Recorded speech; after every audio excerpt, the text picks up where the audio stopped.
It was another glorious hunt for Garthalax. The weaklings cowered in the glistering buildings.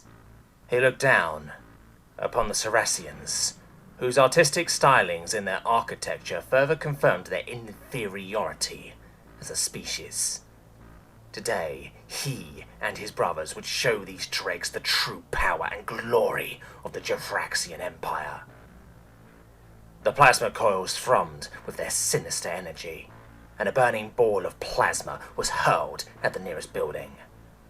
Down below, Garthalax watched with contempt as the puny specks ran from the building in an attempt to flee the coming destruction. They too will know the power. None will escape our greatness, thought Garthalax. The ball of plasma hit with extreme prejudice, detonating as the magnetic field that contained it collapsed.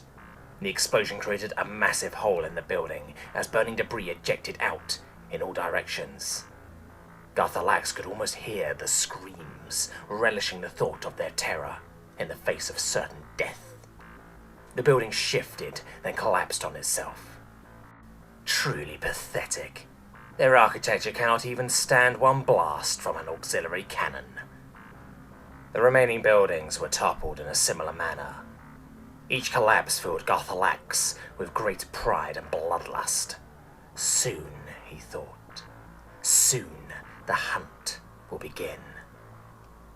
The dropship was electric with excitement.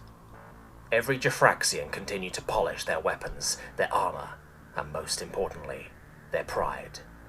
"Today," exclaimed the commander, "today we will gain much glory for ourselves. Today we will bring home many trophies, by the will of the Emperor." "By the will of the Emperor!" cried the rest of the unit. Garthalax beamed with pride. It was only his second mission as a member of the prestigious Emperor's Hand, and the first was but as an honor guard for His Eminence. An honor, to be sure, but he craved the action that would win him respect, the claiming of trophies. The dropship reached deployment height, and the raucous crew were brought to attention by the commander. His armor glimmered as the light filtered in from the drop door's opening. "First squad and third squad, you will be tasked with sectors Alpha through Charlie, clearing the remains and looking for survivors to exterminate. Second squad, you will be tasked with hunting down the fleeing units." At this, second squad cheered with war cries and savage bellows. There was glory to be had executing survivors, but the thrill of the hunt would bring great honor for them. "For the will of the Emperor," the commander exhorted, leading the way out of the dropship.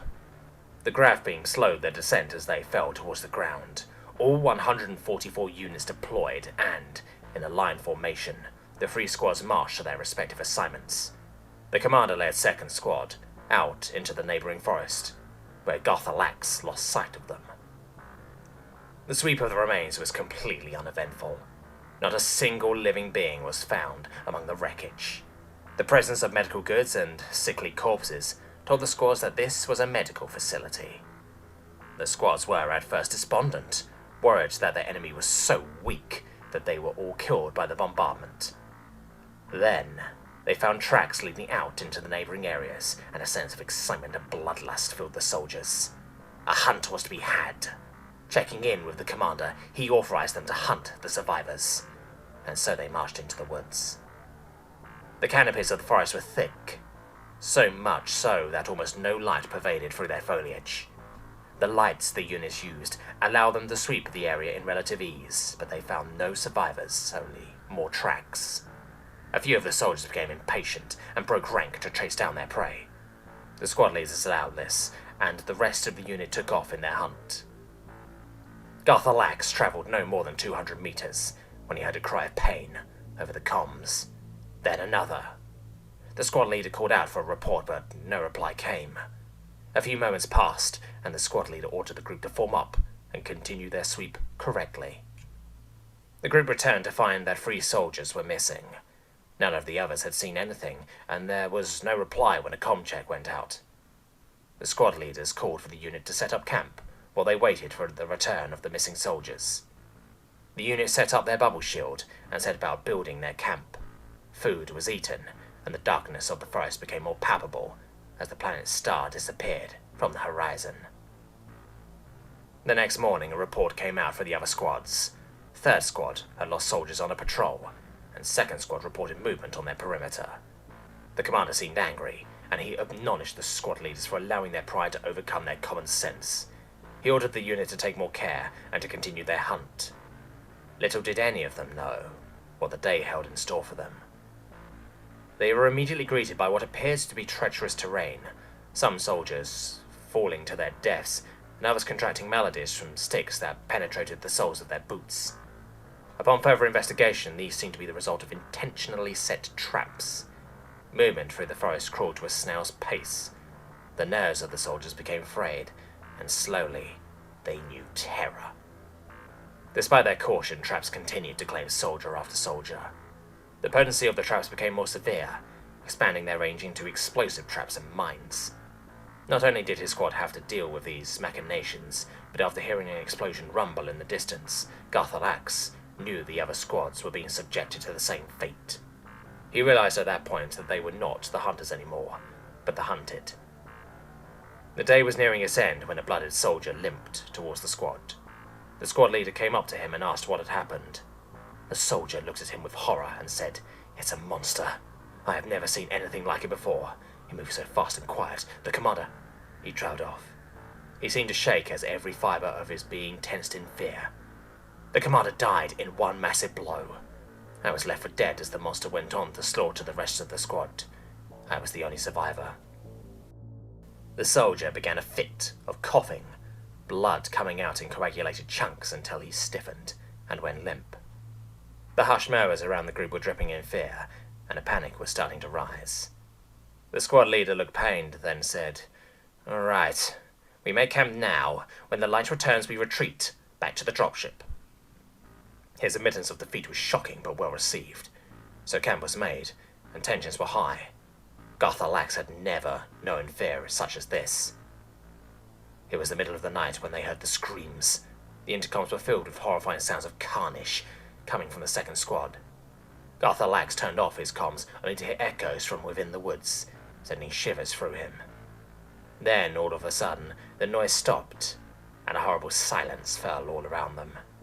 Terror gripped Garthalax, and hushed conversations could be heard all around him.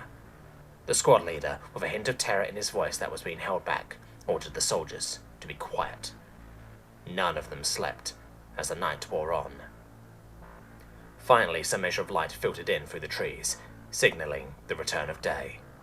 With the slightly improved visibility, the squad leaders informed of what had happened.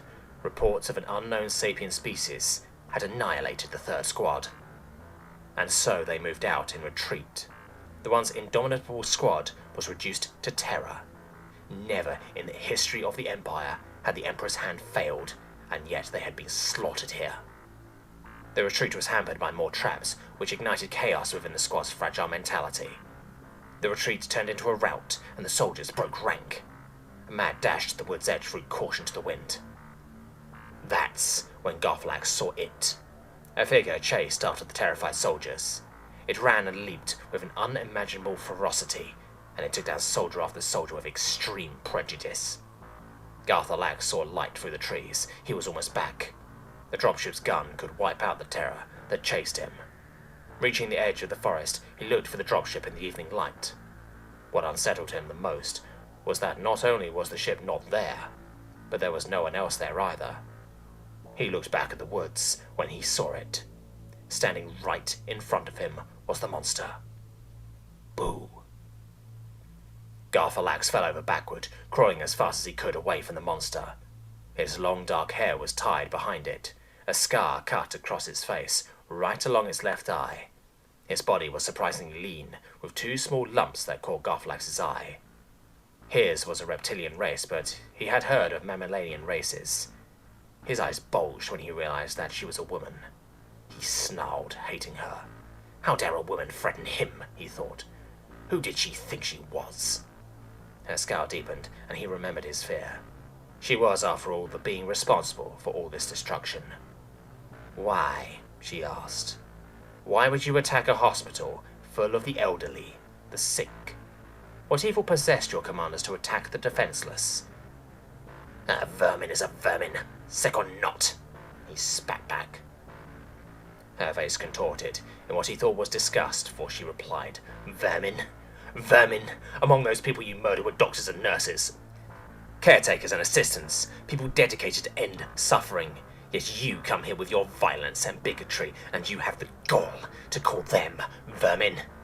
You are the vermin here, but luckily I know how to play the exterminator, because you left one very bad person alive. And now, she looked up towards the dropship returning to the battlecruiser. Now I will do my job. She pulled out a detonator and pointed to the dropship. I rigged the autopilot to return and set my last charge on the core. The explosion should cause a chain reaction inside the ship, destroying it. I want you to watch as I annihilate your den, vermin. He looked in disbelief. This goddess of violence looked down upon him with grim certainty, and he believed every word. A question burst forth from him. Who? No. What are you? I am vengeance, she said, pressing the detonator. A light came from the ship, then a massive shockwave rippled through the cruiser, which began falling apart in a fiery blaze. I am wrath. I am human.